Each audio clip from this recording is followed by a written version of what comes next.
simplify the task, it makes more sense. But would you guys, how many of you guys would think that our job is to stop the ball? Raise your hand if you agree. Okay? So if Coach Chambers has the ball and decides to shoot the ball at McVinney, my job is to get out here and stop the ball. Right? So is that really the task? What's the task? Protect the goal, right? Stop the ball from going in the cage, protect the cage, okay? We talked about the fact that the cage is all equally valuable. There's no part of the goal that's more valuable than the other. All right? Since any shot, any corner counts as a goal, all right, I have to be equally effective in terms of being able to get to each spot of the cage. What is the most direct way to get from one point to another? Straight line. Coach talking about that? I'm picking up right there. All right? So if the stick is really the enemy, okay? You think the shooter's the enemy or the ball's the enemy, the stick is your enemy. The stick creates, as a goaltender, all the things that are wrong with us, okay? So if we just take the stick and get it out of there, the stick doesn't save the ball, all right? We save the ball. Our hands save the ball. If you take your top hand and you say that your top hand is the save hand and its job is to catch the ball, then you can basically now simplify the task to the point where you say, if I take my hand that's going to save the ball, put it right in the middle of the goal, right? Put it right in the middle of the goal, and then bring my body up behind that hand as athletically as I can stand, you're probably going to have as good a ready position as anybody's going to give you. Have you guys ever been taught, you know, your knees got to be bent this much, and you got to be on this thing, and your back's got to be here? Have you been taught that? Your arms have to be here? Well, I take all that, and I just say, hey, forget all that. Let's just take our hand, put it right in the middle of the goal, and bring our body right up behind it, athletically. That's simple or what? Does that sound good? All right? Now, with that hand there in front of the goal, for those of you who are lefty, you'll be here, okay? That top hand now becomes, all right, my first unit of movement, okay? When you watch video tonight, what you're going to see is when you make contact with the ball, which is the point I'm saying, when you make contact with the ball, your lead hand will be moving to the ball with only one other body part, and that's going to be one of your 2 feet. All right? One of your 2 feet. Since my job right now is to get the ball, can I get Coach Chambers to stand in front of me? To get my hand to the ball.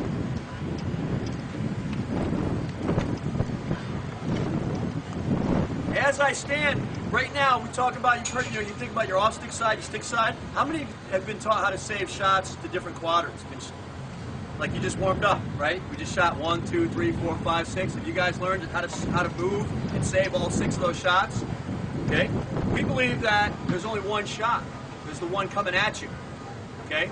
There's one shot coming at you, so you need to have the most simple response mechanism for that one shot. If you have all the complexity of 6 different response movements, if you have to choose from 6 different options every time someone shoots, that's a lot of information. That's a lot of things to, you know, will you do better on a true-false test or a multiple-choice test, right? True-false, you'll get 2 answers. It's a little easier. But you got to sort through the 4 different answers. Now we're saying we got to sort through 6.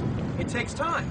So if we simplify and say there's only one shot, and say no matter where the shot goes, we're going to take that lead hand, that top hand, and we're just going to say that hand goes to the ball. That way if Coach Chambers shoots stick side, if I was a righty goalie, my hand has to move that much. It's about a foot. If he shoots off stick side, my hand has to move about a foot, that much. Because I'm moving in a straight line to this side and that side with that lead hand, it's the same distance. Wouldn't you agree that if this is my center point, that is the same as that? Right? Agreed? So what I've got to do now is find a way not to let this, the evil, okay, the evilness, okay, of the stick get in my way. Because as soon as I put a stick in my hand and you shoot here, I start doing this to get there, and now the stick creates this circular movement, and now I'm moving on an arc, and I've no longer used the straight line that's going to make me more effective and more efficient as a goalie.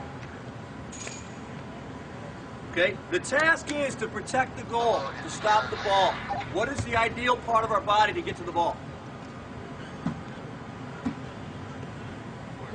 The hand, because the hand controls the head of the stick, correct? If I'm going to do that, I'm going to need some support, okay? As I basically throw my hand at the ball, I'm going to find that my ability to get that hand where it needs to be, to cut angle down on the shot, is going to probably be more effective if I use my feet. Can I have someone get up in the cage? I just want to demonstrate somebody. I need a volunteer who's got a thick skin. All right? What I want you to do is I want you to put your stick down, I want you to put your hand up in the ready position. Okay, drop your other hand.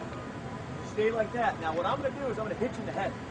I'm going to hit him in the head, on both sides of his head. And what I want him to do is with his one hand, I want you to stop me, protect your face from being slapped. Okay, ready? Go. All right, now push your hand out. Hand out, push your hand. All right? Now what I want him to do is, okay, see how he had trouble doing that? Now as I slap you, what I want you to do is extend your hand towards me and try to stop me from hitting you.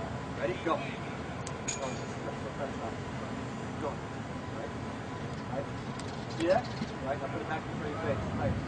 See? Go ahead. Stop. Right. See how much you have to move? Now come forward. Right. Now see how little you have to move? Guys, see the difference? Go sit down. By the way, next time someone wants to demonstrate smacking you in the face, think about whether or not you should or shouldn't be a goalie. That's a definition. Yes, you should. You're definitely crazy enough to be a goaltender. All right. Guys, if you notice when his hand was back here, he had to move this much to stop my hand from hitting his face. Did you notice that? And as I asked him to extend his hand, it only had to move like this. Why is that? Shorter distance, he's cutting the angle down on what I was doing to him, right? On me slapping him, I was cutting the distance on his hand, so his hand coming out here, he was able to move it much less. So if we are in the cage, as you can stay and watch me right now, if I have to make a save like this, I have the whole cage to worry about, right? If I make a save over here, I still have a lot of goal. If I can get myself, all right, to cut the angle down a little bit and come out, look at the goal shrink behind me, all right? If I'm here and I step, look at the goal shrink behind me. So the goal can get smaller to the shooter if we attack the ball with a lead step. So the first unit of movement for our save mechanism is going to be the lead hand, lead foot unit, okay? And basically what that's going to be is standing in our ready position, making sure that the lead step and the lead hand go together. So we just basically split our body in half. Draw a line, splits our body in half. Whichever side the ball shot on, that side becomes my lead foot. Okay? That's my lead stride. My top hand is always my lead hand. So if the ball shot on my right side, lead hand, lead foot. If the ball shot on my left side, lead hand, lead foot. When we watch video today, I want you to notice that when we pause the tape, when you make save contact, you're going to notice that the only two things that have moved have been your lead foot and your lead hand. Then nothing else has moved yet until you make contact, and at that point, the control unit moves, and that's your control hand, which is your bottom hand, and your trail step. How many guys have heard of a trail step before? Okay, and that's something we'll get into a little bit later. So what we're going to do now, Coach Chambers, is go from now. We're going to go into one no ball, no stick. All right, we're going to grab a partner. Okay, we're going to just line up right here on this. Grab a ball, put your stick down. You guys are just going to throw the ball at each other. And I want you to work on lead step, lead hand, straight to the ball. Get the stick out of your hand for a second and get yourself in a position where you guys can make some saves with your top hand without the stick. If you guys go and watch Division I games and get there early enough to watch goalies warm up, I guarantee you'll find at least 40% of the teams that you're going to watch, I would say 35 to 40% of them, the goalie will come out and he'll start in his warm-up before a Division I game doing this drill, all right, with his shooting coach, with his goalie coach, before he gets his stick and gets in, just to remind himself to be efficient and make sure his hand's moving on a straight line to the ball. So the drill we're going to teach you right now is a drill we want you to take with you when you go back home and say, hey, dude, just throw me the ball lightly, and let's just get that lead hand straight to the ball and make sure I'm being efficient before I take the evilness of my stick and put it back into my life. All right, the stick is, like I said, the one thing that's going to work against you the most when it comes to your efficiency. All right, coaches, let's get them up and get them. Give Coach Berg a round of